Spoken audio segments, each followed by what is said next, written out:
Oi, pessoal, estamos aqui de novo para conversar um pouquinho sobre a palavra de Deus com vocês. Eu vim aqui um pouco lá de fora para poder a gente respirar um pouco, né? Não tá só enfiado dentro de casa com esse. Hoje é dia 27 de março de 2020. Ainda estamos nessa quarentena do coronavírus, né? E Deus tem usado a sua igreja em toda parte para poder levar o evangelho, para poder agora nas casas se comunicar mais com as famílias, se comunicar mais com os amigos, parar um pouco de falar só em coisa ruim, vamos falar de coisa boa, de boas novas, né? De alegria, de felicidade, de vida eterna, né? E esses vídeos que eu estou fazendo, eles são assim, principalmente voltados para as pessoas que acabaram de se converter, as pessoas que não têm muito ainda a profundidade na palavra de Deus, nas coisas de Deus. E eu queria falar um pouquinho com vocês hoje sobre santificação. Porque muitas pessoas têm conversado comigo, alguns amigos meus que eu tenho falado do evangelho, eles têm falado assim, olha, eu queria muito ir para a igreja, queria muito participar, eu acredito em Deus, acredito, gosto dos hinos e tudo, mas eu não sou santo. Eu não sou uma pessoa que faz as coisas todas certas, como a palavra de Deus diz. Então eu primeiro quero colocar tudo em ordem, quero começar a fazer as coisas certas, quero me vestir da maneira correta, quero me portar da maneira correta, e aí eu vou para a igreja. Aí eu quero fazer uma coisa séria, uma coisa de decisão, porque eu gosto de falar a verdade e tal. E às vezes numa conversa que a gente conversa com as pessoas, não tem assim um tempo, às vezes tem outras pessoas perto, na hora que você está conversando e tudo, e você não tem assim um tempo mesmo para explicar como que é isso, como que isso acontece na vida das pessoas que são crentes e que são santificadas, né, pela palavra de Deus e pelo Espírito Santo de Deus. Então eu queria fazer esse vídeo para conversar um pouquinho sobre isso. Não tem como a gente conversar sobre santificação sem a gente primeiro falar sobre a palavra de Deus, porque a fé, como a gente já conversou em outros vídeos, vem pelo ouvir e ouvir a palavra de Deus. E o Espírito Santo, quando ele fala conosco, quando ele nos guia, né, no caminho que nós devemos seguir, ele não fala nada que não seja na palavra de Deus, que não esteja na palavra de Deus. Ele vai usar a palavra de Deus para poder tocar na nossa vida, para poder transformar a nossa vida, restaurar a nossa vida. E então nós precisamos ler a palavra de Deus. Aí a gente bate numa outra questão, que é as pessoas falarem que não entendem a palavra de Deus, que lê um versículo, não entende nada e aí fica com a mente confusa e não consegue seguir em frente e abandona. Então eu queria conversar um pouquinho sobre isso. Como que a gente lê a palavra de Deus e como que a gente entende a palavra de Deus, como que o crente entende a palavra de Deus. Em primeiro lugar, as pessoas pensam que a palavra de Deus, ela foi escrita por pessoas, né, por pessoas crentes, pessoas que no Antigo Testamento, o povo de Deus, e depois no Novo Testamento, os discípulos e, né, escreveram a palavra de Deus. E aí as pessoas pensam que são pessoas que escreveram, mas na realidade, quem escreveu a palavra de Deus foi o Espírito Santo de Deus. Por isso que essa palavra não passa. Já tentaram destruir a Bíblia, destruir a palavra de Deus em todos os tempos, na época de Hitler, na época de outros imperadores que tentaram destruir a palavra de Deus nunca foi destruída. E a intenção central da palavra de Deus, por que Deus deixou a palavra dele, um livro para que nós possamos, um manual de vida, para que nós possamos seguir e aprender? Deus fez isso para que essa palavra entrasse no nosso coração e a gente guardasse essa palavra no nosso coração, porque se acontecer uma época em que nós não temos a palavra física ou no telefone ou em um versículo que um irmão botou no Facebook, a gente não se perda no caminho, a gente possa ter a palavra de Deus guardada dentro do nosso coração. Essa é a intenção principal de Deus quando Ele deixou, do Espírito Santo quando escreveu a palavra. Então, como o Espírito Santo escreveu a palavra de Deus, a palavra de Deus é uma palavra da verdade, é uma palavra viva, é uma palavra que fala de maneiras diferentes todas as vezes que nós lemos.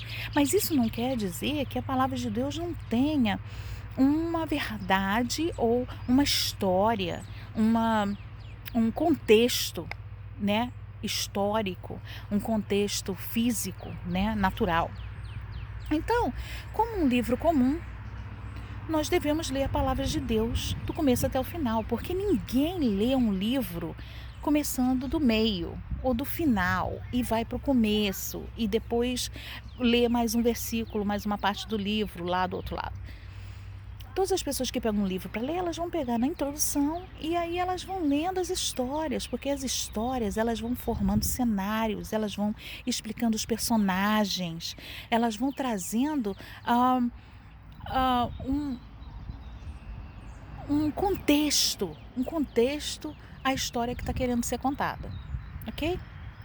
Então quando eu comecei mesmo, porque eu fui criada num lar evangélico, mas com meus 29 anos de idade, eu comecei realmente a ler a Bíblia e querer entender a Bíblia e querer conhecer as coisas de Deus. E o Espírito Santo de Deus me ajudou nesse começo da minha vida espiritual, um começo de conhecimento, de intimidade com Deus, que aconteceu na minha vida lá aos 29 anos de idade. Eu vim morar na América e eu morava na casa, e nessa casa eu tinha o meu quarto, eu não gostava de sair do meu quarto muito durante o dia e eu tinha somente uma Bíblia, não tinha televisão, não tinha telefone, internet, nada, isso lá mais de 20 anos atrás. E eu tinha a Bíblia, eu tinha um caderninho. Então, o que eu fiz? Eu comecei a ler a Bíblia do começo, Gênesis, e comecei a escrever todas as minhas perguntas. Eu escrevia as minhas perguntas e depois, conforme eu ia lendo o resto da história, ia respondendo as perguntas que eu tinha feito antes. E assim foi. Eu fui escrevendo as perguntas e aí ia respondendo as perguntas, voltar, isso é aquela pergunta que eu fiz, e já escrevia lá, porque o Espírito Santo de Deus é nosso professor. E ele vai, né, ensinando a gente. Conforme a gente vai lendo, a gente vai comendo da palavra de Deus. Assim acontece. Então, eu incentivo vocês, se vocês ainda não leram a palavra de Deus toda, não leram a Bíblia toda, e vocês não estão entendendo muito bem o que a palavra de Deus diz aqui e ali, pega um caderninho, anota suas perguntas, né? Pergunta a uma pessoa que tem mais profundidade na palavra de Deus. Pode fazer as perguntas aqui, pode me procurar no Face, se vocês quiserem, e mandar mensagens para mim, mandar perguntas, e a gente vai estudar junto e a gente vai, através do Espírito Santo, conseguir responder essas perguntas, amém? Mas quando a gente fala sobre a palavra de Deus, sobre a Bíblia, a gente lê, a gente vai entender. Então eu anotei até aqui para conversar com vocês a estrutura da Bíblia, para a gente entender melhor. Os livros da Bíblia tem 66 livros, mas a Bíblia não foi escrita assim, separadinha em livros. Ela foi escrita, foi sendo acrescentada os livros que os estudiosos achavam que seria a parte, inspirados pelo Espírito Santo de Deus, poderiam ser parte da Bíblia. Então são 66 livros, 39 no Antigo Testamento, 27 no Novo Testamento. Qual é a diferença entre o Antigo Testamento e o Novo Testamento? O Antigo Testamento ele é a história do povo de Israel. É importante o cristão saber a história do povo de Israel, porque é de onde veio Jesus, nosso Salvador. Então nós vamos estar querendo saber, assim, como um amigo, como é a sua família, como é o seu, o jeito que você foi criado, né? É importante para a gente ser amigo, ter intimidade, a gente conhecer a pessoa, conhecer a família da pessoa, conhecer de onde a pessoa veio, né? E o Antigo Testamento fala exatamente disso. são divididos assim. Tem o Pentateuco, que são os 5 primeiros livros da Bíblia, que foram escritos por Moisés, né? Deus deu a Moisés os 5 primeiros livros da Bíblia e ele escreveu o Pentateuco. E o Pentateuco é formado de Gênesis, Êxodo, Levítico, Números e o Deuteronômio, né? Que são os livros da lei que eles chamam. Então vai contando desde a história de Gênesis, o princípio de todas as coisas, a criação do homem e da mulher, o pecado, e depois quando foram espalhados, né, a maldade se multiplicou no mundo, aí Deus escolheu Noé para poder começar de novo, né, com Noé e a família dele, houve dilúvio, e aí depois de Noé vai contando a história, tem a Torre de Babel, depois da Torre de Babel, aliás, tem uma coisa muito interessante que eu ouvi assim, um pregador falar, que a gente lê a Bíblia e a gente é tão profunda que a gente não tem assim a totalidade, nunca vai ter a totalidade do que queriam dizer as coisas. E Deus revela para os seus servos para explicar para a igreja, né, as coisas como eram, como aconteceu. E esse pastor estava falando sobre a Torre de Babel, e a Torre de Babel, quando Moisés, né, foi até o pastor T.D. Jakes, aqui dos Estados Unidos, ele falou que quando Noé saiu da arca com seus filhos, foi uma situação muito traumatizante, uma situação assim, que você imagina a terra, como a terra estava, como que estavam corpos espalhados por toda parte, mortandade, mau cheiro, né, sem os animais, sem nada. E Noé trouxe, então, ele e a família dele saíram da arca, os animais saíram da arca, para começar tudo de novo na terra. E quando Noé, então, a descendência dele deu teve a ideia de construir a Torre de Babel. Para que eles construíram a Torre de Babel? Porque eles queriam chegar no céu? É o que sempre me perguntei e sempre, assim, eu tinha essa dúvida. Qual a intenção de chegar no céu? Todo mundo não vê que não tem como chegar no céu, né, com uma torre. E o pastor T.D. que estava falando que essa torre foi construída por medo. A descendência de Moisés teve medo de que acontecesse de novo o dilúvio. E então eles fizeram essa torre para que, se acontecesse, se Deus resolvesse mandar o dilúvio de novo, eles pudessem entrar toda a descendência dele, a tribo dele, um dos filhos de Moisés e de Noé, desculpa, para que eles pudessem entrar aí, então, nessa torre e se esconder, né? Porque eles não confiaram no amor de Deus, que Deus prometeu que nunca mais ele iria fazer aquilo, nunca mais ele ia destruir o povo em dilúvio, a humanidade. Mas eles não confiaram, e aí eles fizeram isso. E aí Deus, né, confundiu as línguas para que eles pudessem se dispersar sobre a terra, porque a intenção de Deus é que a humanidade cobrisse toda a terra, fosse dispensada por toda a terra, se multiplicasse e habitasse a terra.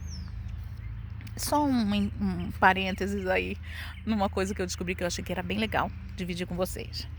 Continuando, então teve o Pentateuco, e o Pentateuco vai contando a história até a história de José. Depois da história de José no Egito, o povo de Israel foi para o Egito, e depois que o faraó morreu, o povo de Israel foi escravo no Egito. E quando o povo de Israel foi escravo no Egito, Deus teve que mandar Moisés. Quando Deus mandou Moisés libertou o povo de Israel que estava escravo no Egito. Assim o livro de Pentateuco vai contando. Enquanto eles estavam no deserto, Deus deu a lei, Deus deu o tabernáculo, que era uma tenda, né, que é símbolo de Jesus. Aliás, toda a palavra de Deus está apontando para Jesus, né, para o Messias. Você vê isso em todos os livros da palavra de Deus, tem menção de Cristo ou mostra Cristo de alguma forma. Então, depois do Pentateuco, que são os livros da lei, Deus deu a lei para o povo de Israel, vem os livros históricos, que são Josué, né, que era o substituto, sucessor de Moisés, que foi quem liderou o povo até a Terra Prometida, né, através das guerras para conquistar a Terra Prometida, né, Jerusalém e instituição de Jerusalém e tudo mais.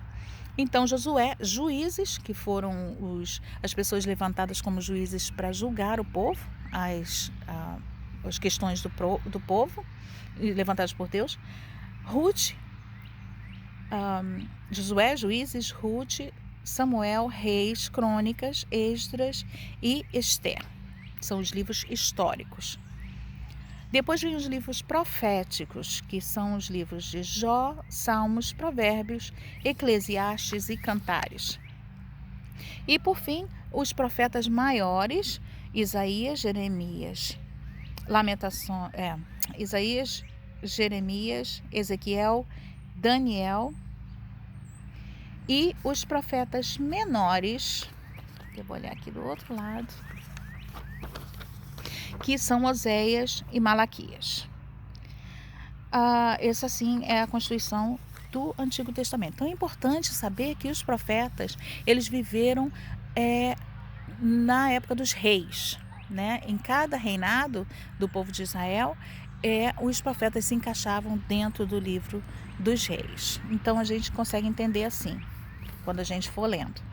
Aí vem 400 anos de silêncio entre o Antigo Testamento e o Novo Testamento. Depois desses 400 anos de silêncio da parte de Deus para com a humanidade, vem o Novo Testamento, que é a vinda de Jesus, a vinda do Messias. Aí nós entendemos que tem 4 evangelhos, Mateus, Marcos, Lucas e João, que são escritos basicamente com a mesma história. Basicamente as mesmas coisas são relatadas em todos os 4 evangelhos. E a gente fica tentando entender por que tem 4 livros falando sobre a mesma coisa. Na verdade, os 4 evangelhos, eles foram escritos para pessoas diferentes, né? O livro de Mateus, por exemplo, foi escrito para os judeus. Então, o livro de Mateus, ele vem relatando a linhagem de Jesus, todas as coisas que foram cumprimento da lei na vida de Jesus. Ele vem falando voltado mais para o povo judeu.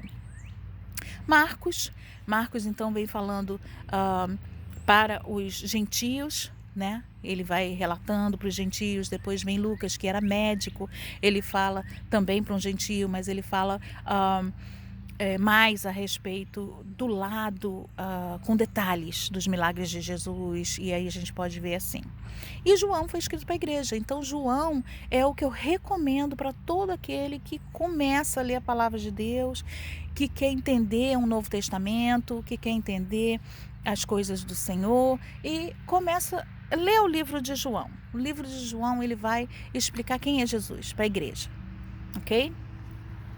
E quando você lê o livro de João, você vai ver que tem muitas coisas, todos os evangelhos, tem muitas coisas relacionadas ao Antigo Testamento, para que se cumprisse o que foi dito por meio dos profetas. Então, se eu não sei o que foi dito por meio dos profetas, ok?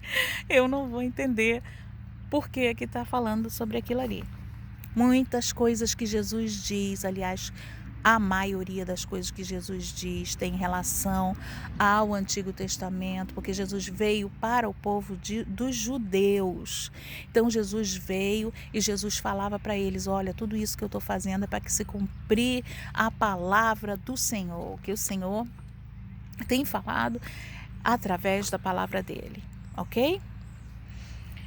Então, o Novo Testamento tem os evangelhos, depois tem os livros históricos, que é só um livro, é o livro de Atos dos Apóstolos, que é o livro do começo da igreja, onde nós vamos ver o começo da igreja ali, e as cartas e epístolas de Paulo e de alguns outros escritores, e Apocalipse, que é o livro profético. Paulo escreveu as epístolas, que são cartas, né? Por isso a gente não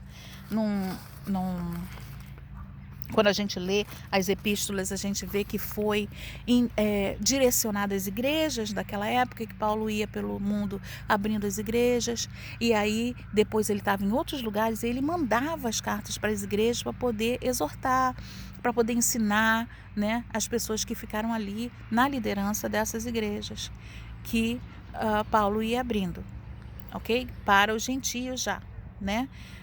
Então, depois do começo da igreja, Deus deu ali para Pedro a visão do lençol, dizendo que o Pedro podia ir aos gentios. E aí foi aberto, né, aos gentios. Para a gente entender isso, a gente precisa saber que a história do povo de Israel, depois que Israel rejeitou o Messias, houve um parênteses na história do povo de Israel. Esse parênteses foi introduzido à igreja, os gentios, o povo do mundo que não é judeu, são chamados gentios. E essas pessoas, foi aberto ali então parênteses para que a gente pudesse entrar. E o evangelho foi pregado a todo mundo, está sendo pregado a todo mundo que não é judeu. E então, quando a igreja for arrebatada, a igreja for assunta aos céus, esse parênteses vai se fechar e vai continuar a história do povo de Israel, com a vinda de Cristo para reinar aqui na terra durante o milênio. Ok? Eu espero que essa história, esse vídeo tenha sido assim de bênção para vocês, que tenha esclarecido algumas coisas. Na verdade, eu não sou dona da verdade, eu não sei tudo, mas eu espero que vocês possam então estar dando continuação aí o aprendizado de vocês na palavra de Deus.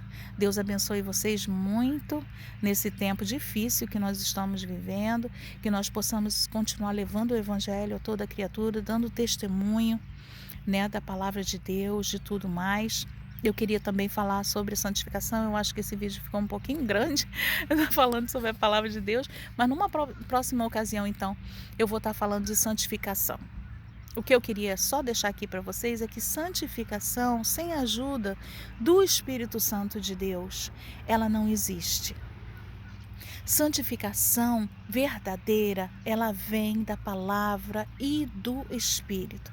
Então, primeiro a gente se converte, a gente aceita Jesus como único, suficiente Salvador, e o Espírito Santo de Deus vai transformando a nossa vida, vai lavando a nossa vida com a água da palavra. Assim que acontece. Então, não tem como a gente esperar ser santo para depois aceitar Jesus, porque Jesus, ele fala na palavra dele, vem como estás, ok? E aí a gente, através do Espírito Santo de Deus, se transforma em como Deus tem propósito na nossa vida. Amém? Deus abençoe, uma boa quarentena para vocês, que vocês possam estar se aprofundando aí nas coisas de Deus e estudando, né, as coisas de Deus. Só mais uma coisinha que eu estou me lembrando agora, que eu queria falar com vocês a respeito de santificação, fecha as janelas, né?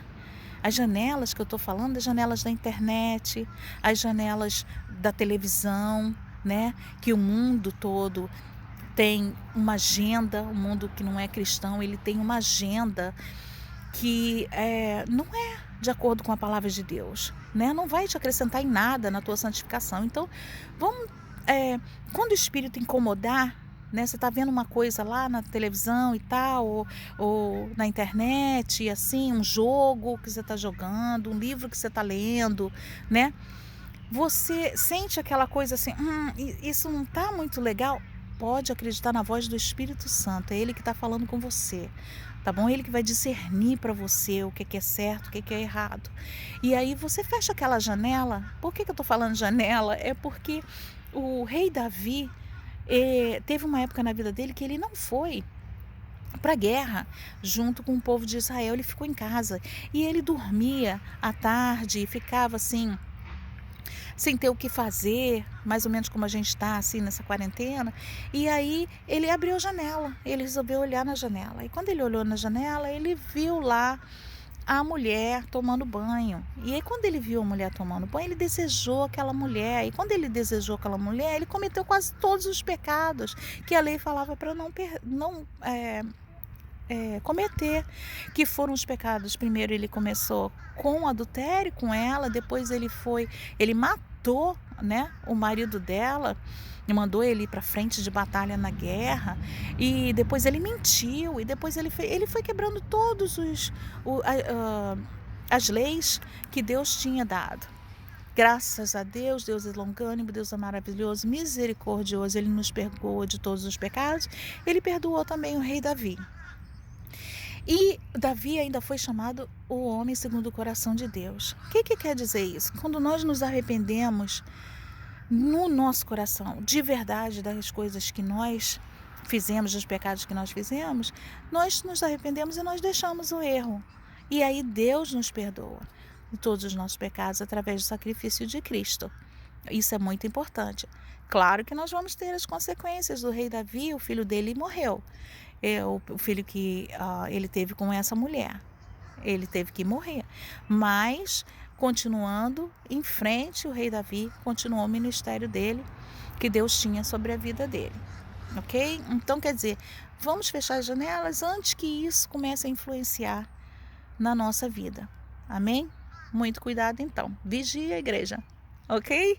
Deus abençoe aí e que seja bênção para a sua vida. Amém?